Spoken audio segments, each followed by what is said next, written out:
Nagrampa ang 30 official candidates ng 2014 Mutya ng Pilipinas sa idinaos na press presentation ngayong araw. Suot ang kanilang official cocktail dress, isa-isang nagpakilala ang mga kandidata.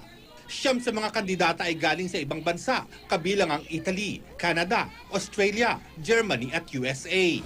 I always dreamed of being reunited with my relatives. Knowing who I am and where I came from defies me. Hindi lang sa ganda at postura nagpasiklab ang mga kandidata.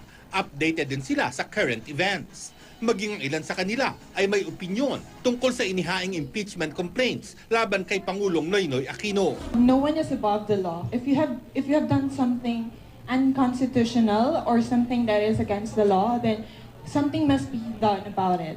He has still 2 years to come, and I think we have to give him a chance. And if not, let's choose a president that's more deserving. 3 titulo ang nakataya sa pageant.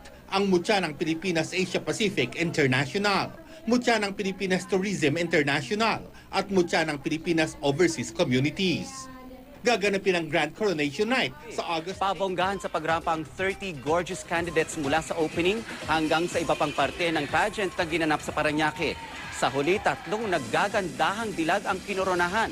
Yan sina Eva Saichi Patalinhog ng Cebu City bilang Mutya ng Pilipinas Asia Pacific International, Glenifer Perido ng Cordillera bilang Mutya ng Pilipinas Tourism International at Patricia Bosco ng Milan, Italy bilang Mutya ng Pilipinas Overseas Communities.